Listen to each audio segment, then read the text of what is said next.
This prop was from, so I made a show called Idea Ratio, and the name was funny. The name came from Jerry Martin, because he was describing me to someone else, and he said, Jay Gilligan doesn't have more good ideas than someone else. Like, he doesn't have better ideas than someone else. His ratio of good ideas to bad ideas is the same as everyone. It's just he has more ideas overall. So then on average, he has more good ideas. Something like that. But this idea of like idea ratio, I thought was like super funny.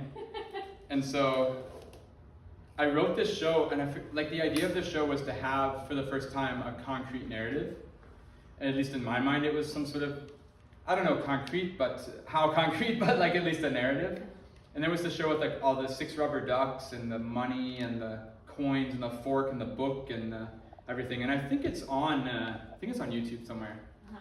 And I think this prop is from that show. At least it's from that era of like idea ratio. It could be even earlier, like 1998, 1999, something.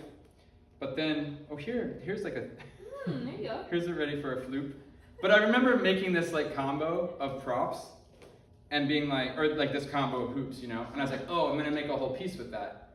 And then in the end, either I ran out of time or I tried a little bit and it was harder than I thought. Then I was like, like I can't make a routine out of it. But I found like one move. And it was like the floop or something. I remember. Oh yeah. That's it. That's the floop. Yeah, baby. Right? Remember that? I don't know. And I think am I doing it backwards maybe? Maybe I do it the other way. Try. Well, I think if I try, I'll lose the floop. Sad. Can you just reverse the floop? Like step into it? Oh no, but I meant like I should have this like grip behind me. Here, hold it like that. Okay. Hold it like that. Uh-huh. Okay. Yeah. And then no, this is not right. Because then I go here. Yeah. Anyway, it's the floop. It's the one. Yeah, but it was like the one. It was like the one move. It was a cool like. Sure. Not like the best move, but it was a move. But yeah, I mean, it was like some sort of intuition of like, okay, if I weave these hoops in this way, there's going to be something that comes out. And for sure there could be, but yeah, it's the floop. Yeah. And I'll be honest with you, like I'm still counting all the money I made from the floop. Like, oh shit. You know, royalties from yeah. 10 minutes every night, I just go and another stack of money from the floop. Like, yeah, there's people all over the world doing it, like paying royalties. Yeah. Here's your flute. Flute? So, but then there was another thing I did with the 3 hoops, which maybe was even better than the flute, if you can imagine. Damn. But these my mom made me. She just like covered hula hoops with cloth and then stitched them. She was into sewing and she would sew things for me, like the Velcro bag on the first prop stand and things like that. It was kind of a fun combination with my dad and her. Could make some props. And so the idea of this was to, I was playing with beams of light to start off with. And so for example, my dad was really into slide projectors. He had a lot of slide projectors and took a lot of slides, family vacations and all this and that. And so I started to play around with slide projectors and beams of light with white sticks. And if you have just like a projector in space, like projecting in space, you can take a white stick and scroll down through the image and really kind of see it one line at a time. Mm-hmm. And so I was playing around with that, and then the thing is, if you actually wash out the background with like a steep angled light, you can just whitewash the background so it's like, it just looks like a bright background and you don't see that beam of light being visible until the stick passes in front of it. Right. So then I just replaced the stick with a screen that you juggle the screen, and then you get it to go in and out of the beam of light. And then of course in the one show, so this was around 96, started doing this, and that was right at the time when like video cameras and video projectors weren't, they weren't inaccessible. Like they were kind of like you could have access to a video projector. Sure. And so this was super high tech. But then I did the infinity mirror of like filming the live video feed of me juggling the screens projected onto the video screens. Uh-huh. And you could really do the nice mirror, like the infinity mirror effect. Yeah. I think that video is on YouTube as well. Nice. and this is an idea I always wanted to get back to. These are like super terrible to juggle. Yeah. But like the effect is really cool. I'm still not sure like what's the. Oh, thank you. That was hard too. You don't know what a cascade looks like, so I have to nail this. Nice. But yeah, I don't know. There's something still like unresolved about it for me. Like the image is kind of bizarre, but I don't know where the juggling really fits into it. It's more of a gimmick, or. Sure.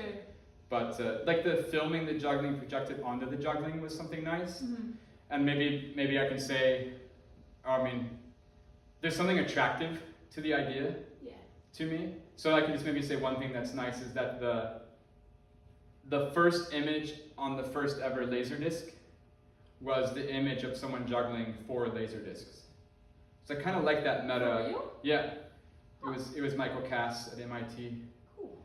So I like that kind of meta like commentary upon you're juggling the medium that you're using to document or film, or I don't know. There's something recursive there in the process that's kind of fun. This idea of manipulating media or manipulating light or beams of light. I don't know. Yeah, it's something I stopped working on, but it would be nice to get back to. It's kind of cool, but it's definitely not finished. But right, I remember that. Was it just like slides, like pictures of you as a kid and stuff? That yeah, so I used it a couple of times. I did it at the show at Grant Lake Bowl called 100% Me or something. Right. That's before I really took that workshop on how to do good show titles, but I don't know, 100% Me, yeah. But it would have been better like 99% Me, at least I would have begged some sort of like question, Yeah, you know, like some dramaturgical journey, but like no, it's just like the question was like cut off before you can even ask it. Yeah. How much did that guy really? But so I used it kind of as show credits. Yeah. Like to have a scroll of That like was it. like music by and la la la by. I kind of like it. Again, this idea that you can dive into all parts of stagecraft with juggling. Sure. So that the costume can be related to juggling, and the prop stand can be related to juggling, and the lighting design and everything. Like again, that those cages that I stood on and with lights underneath, and that you integrate. And that's not just an arbitrary decision. I'm not just going to stand on cages to have lights, but it's like I don't want to move around the stage because the technique necessitates that I stand still. Like it's all a little bit integrated somehow. Yeah. And somebody asked me recently, I think it was at IJA last week, someone said, oh, have you ever used stage makeup like in your performances? And I mean, I have, because I worked for companies like Seven Fingers or Cirque du Soleil that makes you wear it. And conversely, I've worked for Spiegel World and Absinthe in Vegas, where they say men can't wear makeup because it's like Cirque du Soleil, and they're the anti-Cirque du Soleil. Right. So my choice of makeup has always been kind of dictated by the company I'm working for. But then I realized the real answer was, I think about this a lot, I hadn't thought about it in years, that I don't use makeup because I never explored it with juggling. And I don't really know costume design very well because I never took the time. Like I've just been focusing on these little, like clearly here in this session, I've been focusing a lot on prop stands and extra types of objects and things, exploring that part of juggling. Yeah. But I did have this dream from years ago that like it'd be nice to sit down with a costume designer for 2 weeks and just make clothes for juggling. And then I would feel I would have more control over how to use costume design on stage. And same thing for makeup, and same thing for sound design, and same thing for special effects like fog and strobe lights and whatever. And I think this is part of that kind of research as well, or this idea of all the different parts of stagecraft that you can explore with juggling, but just haven't had time yet. Do you know people who've thought deeply about the best costumes for juggling? Like what considerations go into that, besides just like, oh, your sleeves should No, I don't, but I had this idea for costume design for juggling, or like this intuition towards that it would definitely be an area to investigate, would be to make costumes that would only work for one trick at a time. So for example, let's say you're doing 4-2-3 head rolls, and you can have like huge extensions of feathers on your head or something that would like wave back and forth when you do that trick. And not that you couldn't do back crosses with that trick, but they would look the best when you did that one trick. I think it'd be so fun to do like technique specific costumes to start to understand how costume design and then makeup design and light design and sound design can come from that. Cool. I like that. Change your makeup between every trick. I went to, yeah, no, exactly. Yeah. Exactly. And how wonderful would that be? You change your makeup between every trick and it and it kind of pays off. Right. Be pretty cool. Yeah. And then I had another funny idea following that, which was pretty recently I've been getting into magic. Or like, I'm very fascinated by the magic scene as a culture. Like, I'm not so much into magic technique. I like watching magic, but I think as a culture, it's fascinating as a juggler to look at magic culture. And that kind of started because I went to Jeff McBride's house in Vegas, and he's a famous magician. And in his basement, he has a magic library. And the magic library is a room that's filled with every single publication that's ever been made on magic. And when I walked into that room, I like burst into tears because it was so overpowering to feel that you're in, like I just imagine what that would feel like with juggling. Yeah. If that existed with juggling.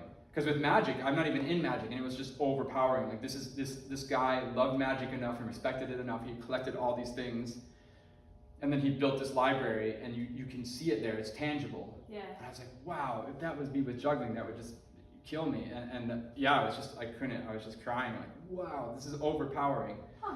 And so I've been kind of getting into I'm like a little bit fascinated with magic culture. So recently I went to my first magic festival, and they have a thing called the dealer's room or something. It's like the trader's hall or whatever, where they're selling all the magic tricks from all the manufacturers, and they're demoing all the tricks. Right. And I started looking at all the packaging for all the magic tricks, and it's really like, here's a deck of cards, and it says, it would be like, the seahorse trick or whatever, and it's just like, learn the secrets of the seahorse trick, use this deck of cards, and like blah blah blah blah blah. And it's like the same deck of cards you can pretty much buy anywhere, but it's the seahorse trick. It's packaged with that, and there's a set of instructions how to do that specific trick. I thought that would be so cool to bring that into the juggling world, where you go to the juggling festival, and I have a table, like a big table, and it's like a plastic bag with 3 balls in it, and it says, the under the leg trick, like secrets revealed inside, like, before you throw the next ball, lift your leg, get ready.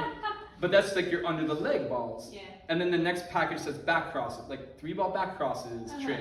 It's the same, maybe 3 balls, but it's a different package, it's a different set of balls. But this specificity of like, you have these dedicated props, this dedicated effect, this dedicated makeup, this dedicated costume, this dedicated prop stand, like everything is tightly integrated. I think it would be a sensation to see that, to see someone that, entrenched in like their work, that they're that specific of, well, it's the green balls I use for under the leg because of, I don't know, the bottom of my shoes is green or something, Tracks, like, I don't know, like, tracks. Yeah. It'd be fun to like, so yeah, maybe next year we go to IJ and we have learn the secrets of juggling, and like every secret book is just like practice really hard. Like, right. There's no, because in the end, that's the funny thing that in the magic world too, there is the secret of the seahorse trick or whatever. It's like practice this really insanely hard move for 5 years. Yeah. But you feel like you're buying a secret. Sure. It's just the technique isn't maybe known, like widely publicly known. Right, exactly. But like you still have to like manipulate this stuff for like 5 years before it looks halfway decent. Yeah. That's the same thing with juggling. It's just like, well, here's your under the leg set. Right. Yeah. Well, so yeah, you were saying you remember I have this thing I did where I rolled the flashlights on the ground. Where did you see that? Balls. Oh yeah, the cabaret. Yeah, so that was that cabaret in Minnesota at the Southern Theater, right? Every Saturday at midnight. Yep. And there was like some rules, like you could just go perform there, but you couldn't be drunk. Yeah. Or on drugs. Yeah. But you could just, did you have to sign up the week before, or you could just show up and do it? You could show up, but you weren't guaranteed a spot. Yeah. But yeah. Right. Otherwise, not really any rules. Well, that's funny. That's funny. You remember the flashlights from there, and I think were you there the night I did it for Victor Key? Yeah. Yes, I was there when Victor Key was at Balls. Exactly. Yeah. Because Dralion was in town. Yeah. And I remember he showed me 2 things backstage at the Dralion tent, and I can't believe I remember it. Like, why does my brain remember have these things inside of it? Like, I'm so, like, why can't they be more useful? No, we went backstage to the Dralion artistic tent with Victor Key, and he showed me 2 things. Number 1, he kept his Russian juggling balls inside like a plastic shopping bag from Lunds or whatever grocery store you have. Lunds. Yeah, lunds. Yeah. So it's Uh-huh. like, look, I keep my balls in a plastic shopping bag, grocery bag. Okay. He Just wanted like to show you that? Yeah, he showed Just me like that. every man, I'm just And- like you. And it was, Yeah. yeah, right. No, yeah. So then he showed me that, and then he just had them hanging on a hook on his like at his whatever training in the artistic tent there. And the other thing he showed me, which was super odd, is he had like a dance belt, which is kind of like a G-string for dancers, right? Like for male dancers, like a dance belt, like that a ballet dancer would wear. But he had sewn like a stopwatch into like the side of like the dance belt. Okay. So that because then he would wear the dance belt as he trained 7 balls, and he could like time, he could time his runs. So like he would always have his stopwatch there. Oh, cool. Because- so he can be in costume and time himself. Well, no, because the costume would go over so he could be in his underwear Sure. essentially. I guess he just wanted to be in his underwear. Yeah, he would I train. see. Okay. He would train in the underwear, and then he'd have the time accessible. Cool. I guess there weren't a lot of tables or chairs in the artistic tent. I don't know. Anyway, that's what he showed me. And then he had to give my girlfriend a ride. My girlfriend at the time, he had to take her on a ride in his Ferrari around the tent like 10 times because he just bought a Ferrari. Nice. So then he came to Balls Cabaret, and yeah, I did the flashlight rolling because like it's it's almost like a cone, like it's bigger here and smaller here, so it goes in a circle, right? So it's like rolling a club. And I remember the one thing do you know what he said to me after that? he said, you should use different colors in the lights. That was his comment. Ah. Yeah, because they're all just white. But I should have like a green one and a red light and a yellow light. Yeah, maybe it should. It could be cool. Nice, Yeah. But this is a great example of being like in this studio actually, because I don't remember. Oh, I do remember now why this exists. No, because I was performing up in Maine at the Celebration Barn Theater, and a couple of people had some acts using flashlights on ropes to swing them around. Okay. And I remember thinking the flashlights were super heavy. Like when it has batteries in it, it's a lot heavier. And when you're swinging it around on a rope, like it was like kind of hard. And if you get whacked with that, I mean, Sure. if I fill this with batteries and put it on a rope and swing it around and smack you, you can imagine that's pretty terrible. Bit of a bummer. Yeah, so I remember like, oh, the flashlight thing was cool, like in the dark, but kind of the swinging them on ropes was maybe not ideal. Yeah. And then I remember coming back here to this exact room and sitting on the floor there and getting a flashlight and then just rolling it, and it goes in a circle, and I go, maybe this is the way they could be used in a more sustainable way. And I remember the first time I kind of figured that out, that you could roll these in circles and do juggling patterns on the floor. I sat in here all night until the sun came up, just like rolling them. I would have been maybe 20 years old or 19 years old or something, and just playing really loud music, just like rolling flashlights here, and really having that thought of like, man, rolling flashlights, it's so fascinating, and this is amazing. I'm having the time of my life. And then also observing kind of outside of myself and being like, maybe this is totally useless. Like maybe this is a terrible idea. I don't know, but I spent the whole night doing it, and there was something compelling about it to me. So I don't know. Did you remember liking it? I mean, you don't it need to stuck like with it. me. I really liked it. Yeah. Yeah. I liked it too. I think a lot of people liked it. Like one reason I stopped doing it is because of sight lines and logistics of like the audience, because that's the Southern Theater. Totally. It's like Yeah. the perfect black box. You have the floor with the raked audience, and you see right down on the floor. Beautiful space. Yeah. And if you have a raised stage, because I did it a few times with the raised stage, and the people in the front row, it's right in their, shining right in their eyes, and Right. Good point. it's not very nice. So I haven't done it for years, but yeah, I liked that piece.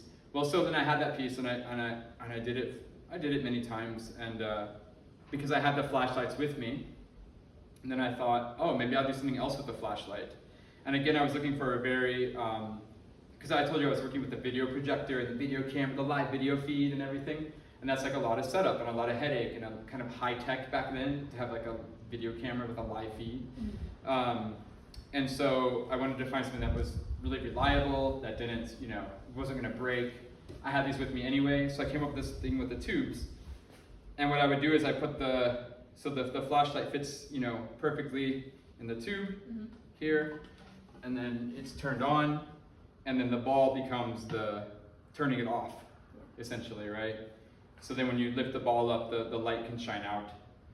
And then when the light's shining out, you can pass your hand through the beam or whatever. And that was kind of the idea. And so then you could take the balls off, turn the lights off and on in patterns or whatever, or then juggle them, and then the beams of light are catching the balls as they go through the light. And I did that at, was that Suvac in Minneapolis? Oh, that Art art center? place? Yeah. Because I was working a lot at Bryant Lake Bowl, and I remember it was like, working at Bryant Lake Bowl was hilarious. I remember the tipping point of why I switched to Suvac. Because I did all these little shows at Bryant Lake Bowl, and what would you say Bryant Lake Bowl seats like? 50 people, 75, 100 people? Something like that. It's like a little modular too, right? Like you could change the capacity depending on where the stage was. Like for Cirque d'été, we had it in the middle and people on the stage. Right. Good point. And I don't know. So like, I remember performing at Bryant Lake Bowl, and it was literally like, I would like design the postcard and go to Kinko's and photocopy the postcard, cut it out or whatever, put the stamp on, address it by hand, send out postcards, put up posters. Then I would stand at the door as people came in, like, that'll be, you know, $5.50 for a ticket, and like make change for them. And then run on stage, do the show. And the tipping point was, I think the last time I performed at BLB, they were like, okay, so you need to like, can you calculate your taxes and your own split and everything? So I was backstage doing my taxes on the amount of money that I made, you know, and giving this chunk of money to BLB, and I was doing and I was like, oh, maybe I'm not doing this anymore. Like, why am I, you know, they can earn their money somehow, help me out. I don't know, but so then I went to Suvac and did those art series there with the Tonight You're in Pittsburgh with Rob Scoro. We had all the musicians there, Chris, and all the So this was part of that show. And again, it was a great kind of low tech, you know, piece where it's a prop stand, but it's a light and it's interactive and it's an aesthetic and everything. And yeah, I think I would still do this today if I could manage to carry around big pipes like this. But yeah, so that was kind of these white pipes thing. I like that a lot. Yeah. And I remember I did like ring flourishes over them and stuff and thumb spins, and I think it's on YouTube now. I threw all that up last year. So there was. You are in Pittsburgh stuff? What's that? Tonight You Are in Pittsburgh specifically? Yeah, I think that's the Tonight You're in Pittsburgh era. Yeah. I don't know. Cool. And that name came because I was performing in Pittsburgh with the Winter Circus from Finland. It was like a children's festival, and they had brought over Hula Hoops Dance Theater, which is this winter circus in Helsinki. And we were doing this children's festival, and we were in like a middle school gymnasium stage, right? You know what I'm talking about, like the sports hall, and on one side is like the stage in this like middle school. And I'm in the wing gonna go on stage to do the show, and there's a piece of tape on the floor, and it says, "Tonight You Are in Pittsburgh." And that's not in itself like totally unusual if you're like a touring rock band like Metallica, and you're playing like the stadium of like 20,000 people, because you're just in your tour bus all night long and you're just totally out of it. You don't know where you are the next day, and you just wake up, and then, you know, because you're gonna go on stage like, "What's up, Pittsburgh?" You know, like, so there's like a little piece of tape that says like, "Tonight You're in Pittsburgh." But I was like in a middle school like sports hall gymnasium, and I was just trying to imagine what type of performer needed that piece of tape. For sure. And that really struck me like in a real strong way about this idea about who's the performer, who's the audience, and what are you trying to do, and who is it, like, what is your message, like, you know, what context are you in, was the idea. So that's why the Tonight You're in Pittsburgh title, because that was really, that show was about like, what's the context of who is here watching, why am I here doing this for you, what are we trying to accomplish. And that was a really wild like series of first shows, because I did I don't know how often we performed, like every weekend or something for 2 months, and it was like 8 weekends or something. And every weekend was a constellation of musicians who had never met before or played together in that certain constellation. So it was like 5 musicians every weekend who I didn't know or work with before, and they hadn't met before. And there would always be like an anchor musician each weekend that I knew, right, I was gonna pull it through. Sure. But that was, like, looking back on that now, talking about that now, that's like crazy ambitious. Like, well, like, I didn't have to do that. Did you do something with JT Bates? Yeah. So I think he was in that, and Mike Lewis, did he do something? Yeah, I think, That's awesome. You got like the best Yeah, it was like looking back on it, like what a crazy, ambitious, random. And I did like this piece in that show and stuff, and cool. Yeah, so that was kind of fun. Yeah, I think I remember JT in it, and he brought his chain. Remember, he would like roll a chain, like drag a chain over the drums. Yeah. While you were juggling. This is a good moment.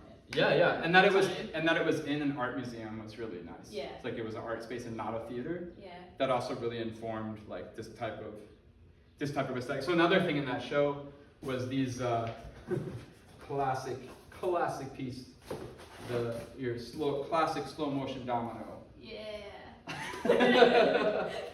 and man, this is such a crazy, like, I had this idea that like, I don't know how these are gonna work. These haven't been out of the box in 20 years or something.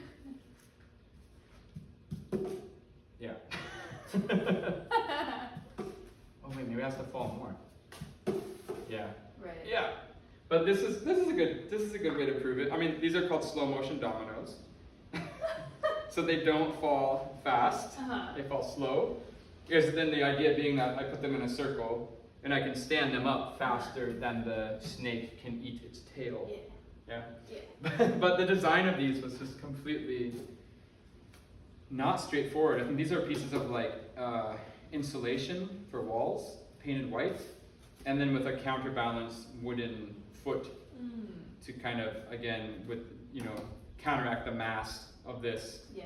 And the spacing was terribly important, as you can see. Right, yeah.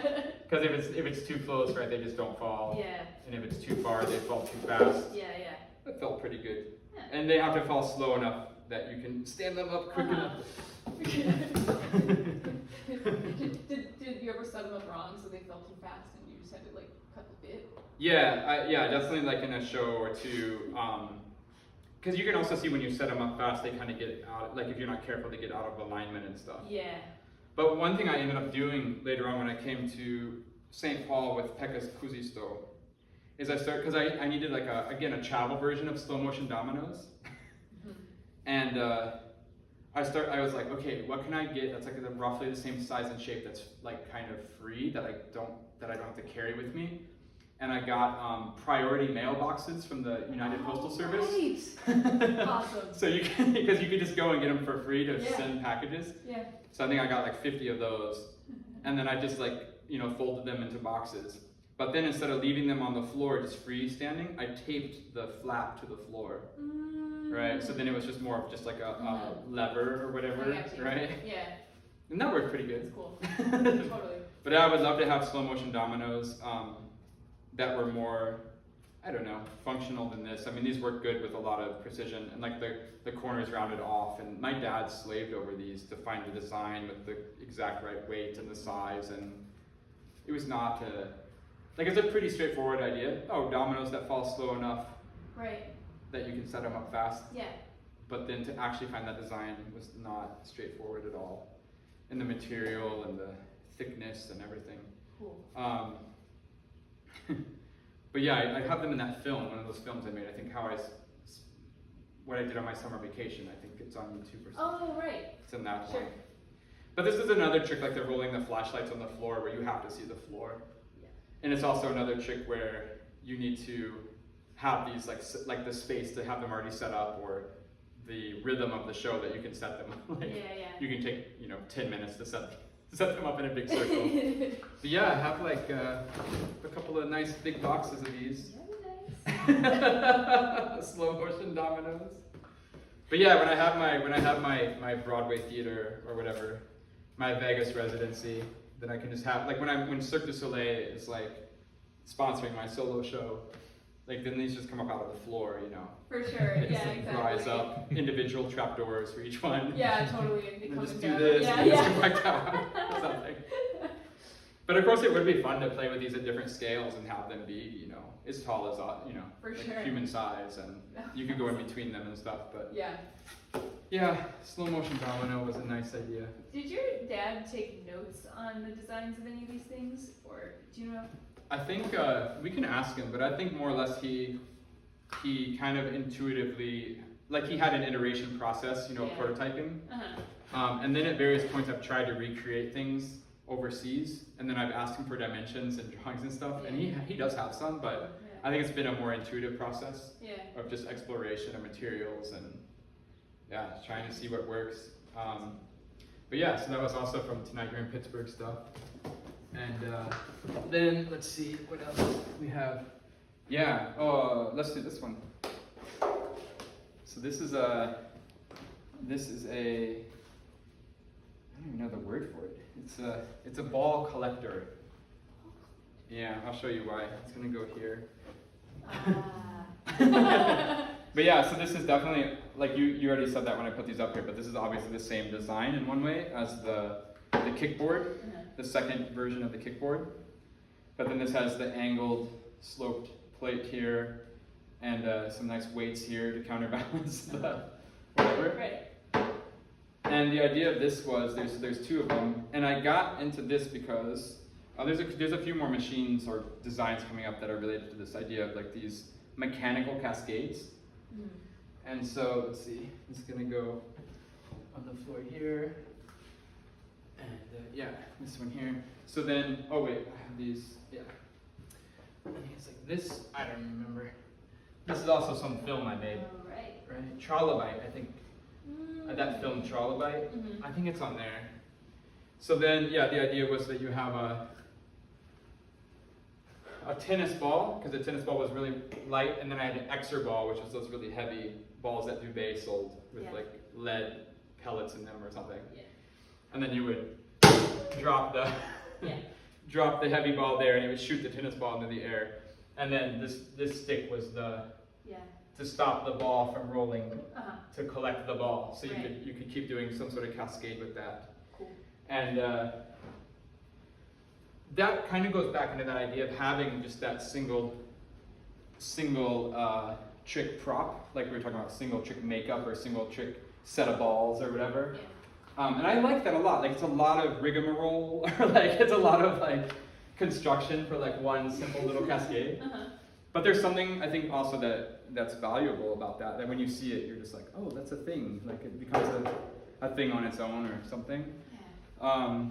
And it's like the same thing with the slow motion dominoes. It just does the one trick.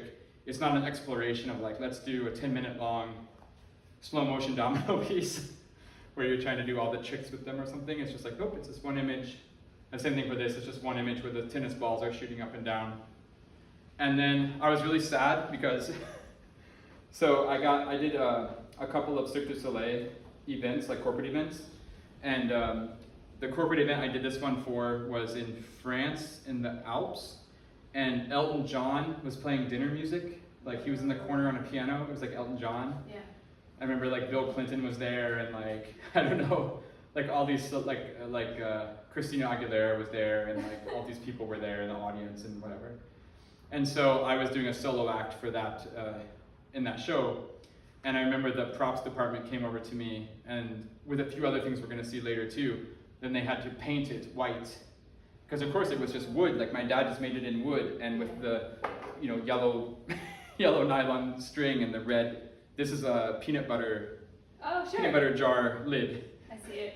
Like following the whipped cream container from the first prop stand, the food theme.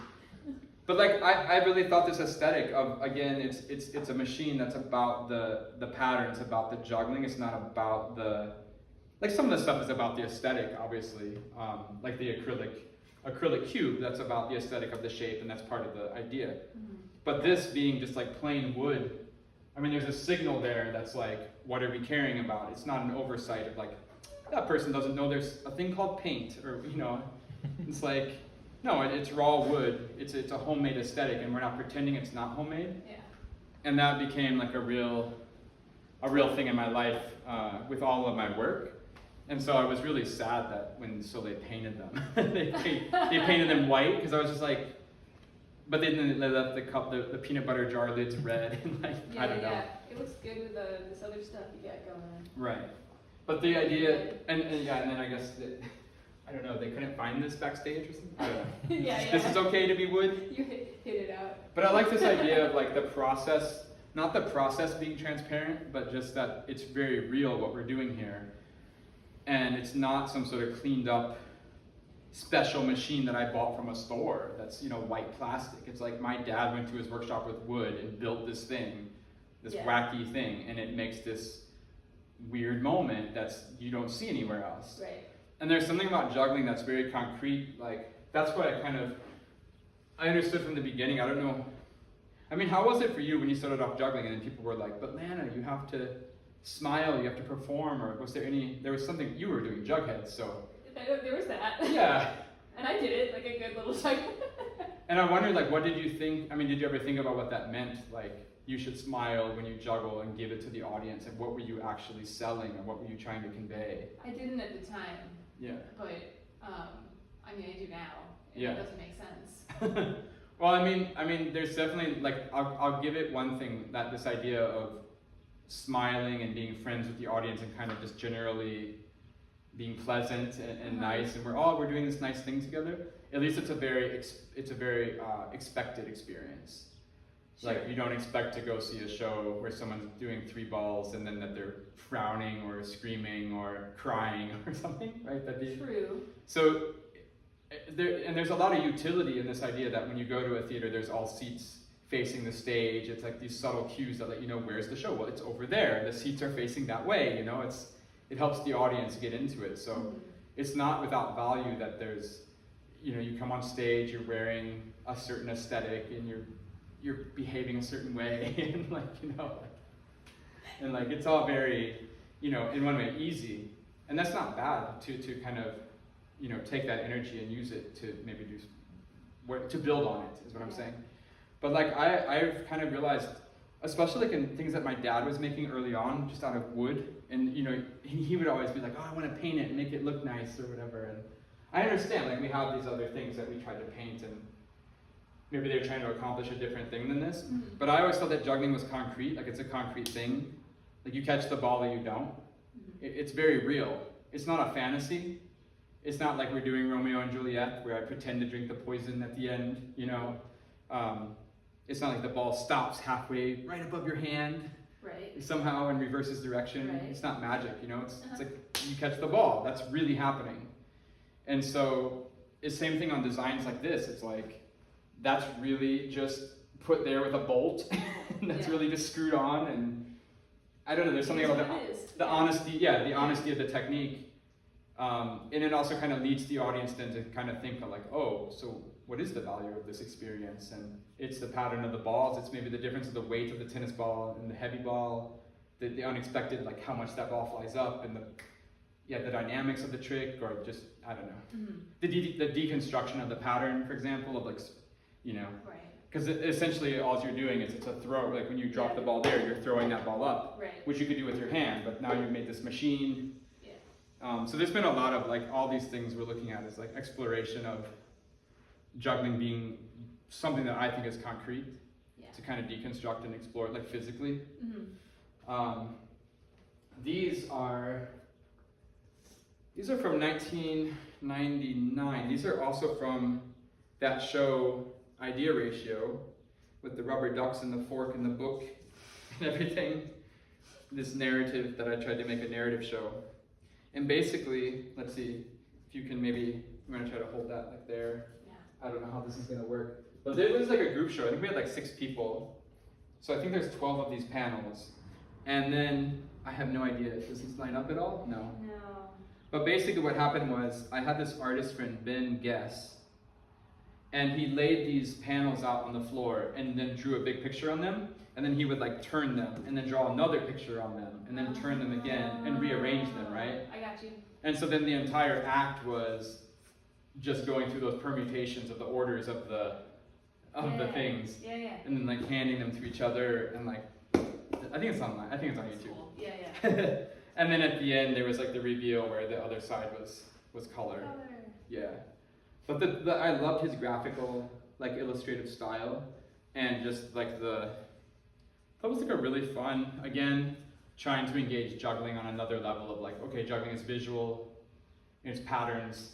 What if we actually made those patterns like concretely, bake them into a physical form? Right. Of like, the juggling pattern is written on this thing, but in order to see it, you have to manipulate the thing. It's kind of like the video screens as well. There's some connection there of that. Right. Yeah, I love this.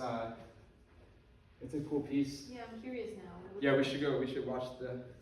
I don't remember. I mean, there's like some numbers. This is number 5. This is number 4. Oh. I wonder if there's like a. No, those don't line up. I don't know. We'd have to learn the whole thing. What's your number? Is that a lower? No, I don't know. Where is it? Is it on the edge? No, Where's let's the see. This is number. This doesn't have a number. Cool. Yeah. But yeah, that was kind of a funny piece. But you needed like 6 people to do it, and obviously it's not at all like traditional juggling. I mean, for sure anybody who saw it would not call it juggling, but I guess it's more dance or something. I'm not sure. What are these? I don't know. What else is on here? I guess that's like a flower pot. Oh, a flower pot. Yeah. Scissors. Is that like a coffee mug or Yeah, something? there's like a desk. Oh, something. yeah. Here's And those were all scissors. things from the show. You know, I had all these items in the show. Right. There was some sort of story. Very abstract. Abstract story. Anyway. Cool. Yeah. So that was cool. Yeah, I think that's all that stuff. Sweet. Sweet.